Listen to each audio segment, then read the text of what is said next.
Assalamualaikum warahmatullahi wabarakatuh. Bersyukur kembali kita ke hadirat Allah Subhanahu wa taala.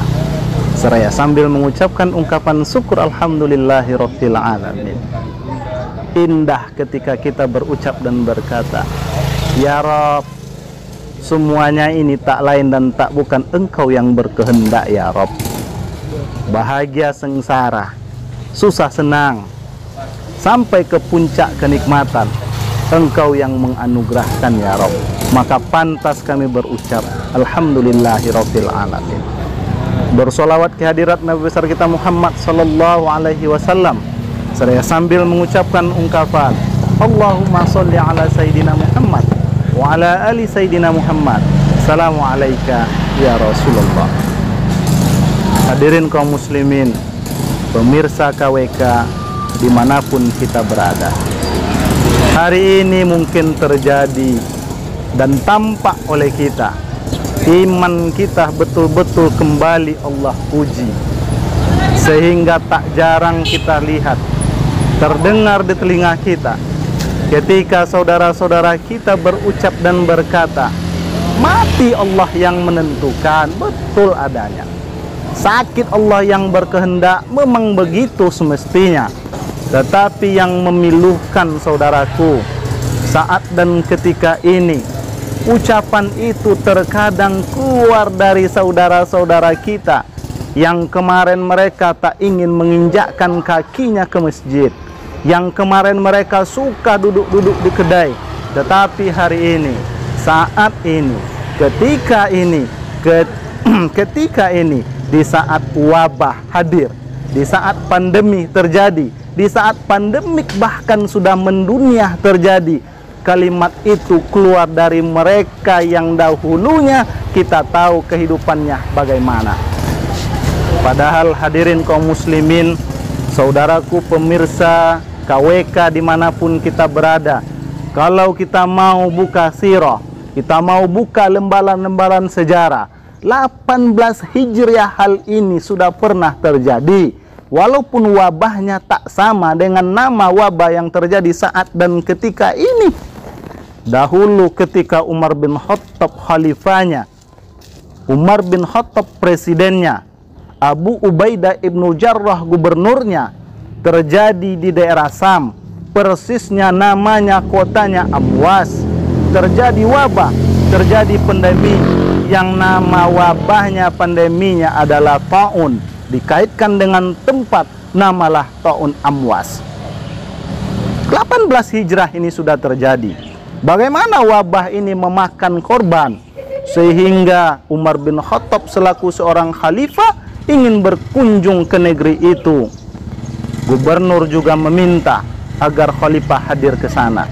Kita tahu Umar merupakan presiden yang teramat bijak, tak suka melihat rakyatnya susah, bahkan tak ingin mendengar masyarakatnya teraniaya.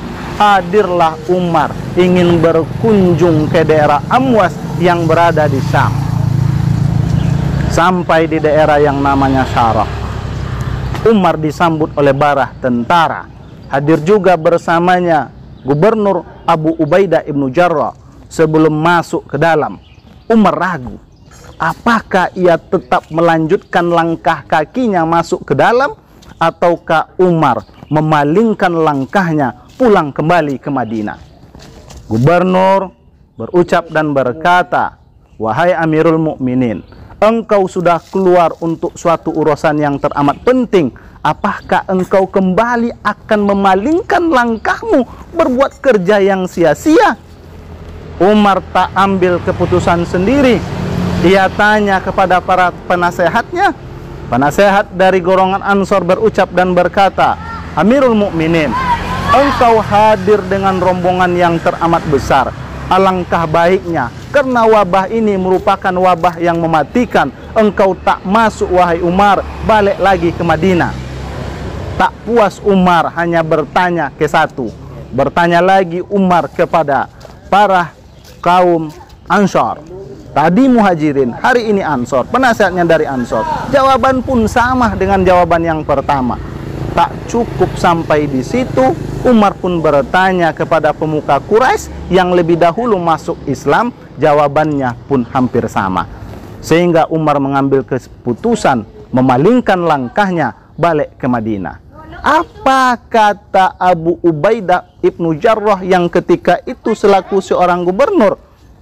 Wahai Umar, apakah engkau ingin lari dari takdir Allah?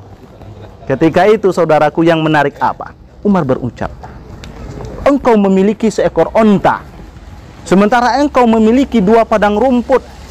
Padang rumputmu yang pertama gersang tandus, tak ada rumput tumbuh di situ. Sedangkan tanah lapangmu yang satu padang rumput yang subur. Kalau engkau bawa ontamu ke padang tandus gersang ini, ontamu tak makan, mati. Tetapi kalau engkau bawa ontamu kepada padang rumput yang subur ini, ontamu selamat, ontamu sehat.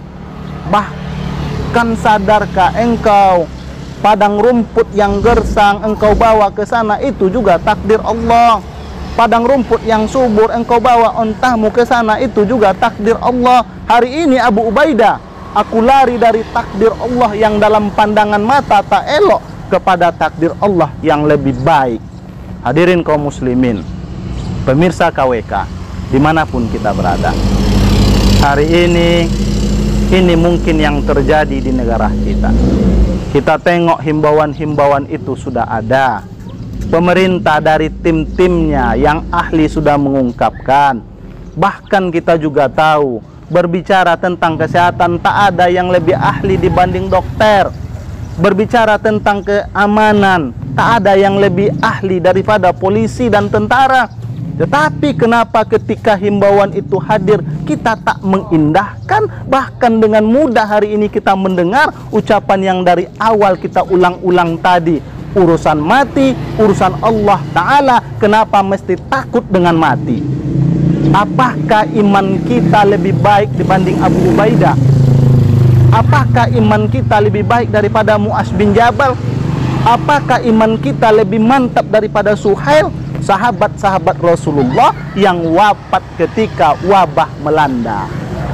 Hadirin kaum muslimin, pemirsa KWK, dimanapun kita berada, maka untuk itu, hari, saat, dan ketika ini, mereka yang ahli di bidangnya telah berucap dan berkata, mereka yang ahli di bidangnya sudah berbicara, mari kembali kita taati, mari kembali kita laksanakan. Betul, selaku seorang beriman, tugas kita memperbaiki iman kita. Dan ingat, ibadah kita betul kita tingkatkan, tetapi ikutlah arahan, di mana kalau kita beribadah dan tak menjaga aturan-aturan, kemungkinan untuk tertular kita lebih banyak, maka hal yang semacam ini mesti kita hindarkan. Pemirsa KWK, dimanapun kita berada, juga selaku orang yang mengabdi di Kementerian Agama, kami juga telah mendapatkan himbauan dari Kementerian Agama tentang prosesi pelaksanaan ijab dan qabul akad nikah pernikahan di masa Covid atau di masa pandemi ini. Bagaimana dalam instruksi Dirjen Bimas Islam dikatakan, mulai tanggal 1 April tidak ada lagi peristiwa nikah.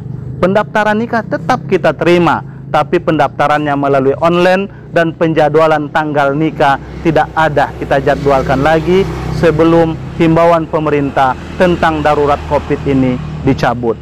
Dan hari ini kita juga menghimbaukan kepada seluruh masyarakat yang telah mendaftar nikah sebelum tanggal 1 April, maka pelaksanaan ijab dan qabul akad nikah tetap dilaksanakan, tetapi kita alihkan dari rumah menuju ke balai nikah atau kantor urusan agama. Kenapa kita ini lakukan? Agar kita bisa melaksanakan protokoler dalam pelaksanaan ijab dan qabul akad nikah. Kita mengikuti arahan pemerintah untuk social distancing. Kita mengikuti arahan itu agar nanti corona ini, Covid ini merupakan virus yang unik, dan kita tahu bahwasanya bagi mereka yang imun tubuhnya kuat, kata dokter, mereka sudah terinfeksi dan sudah menularkan, namun untuk mereka kadang-kadang tak tampak gejala apa-apa.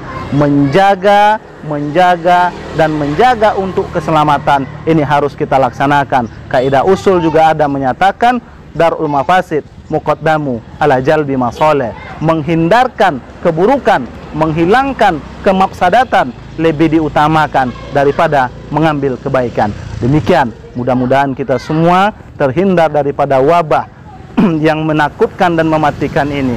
Billahi taufik wal hidayah. Assalamualaikum warahmatullahi wabarakatuh.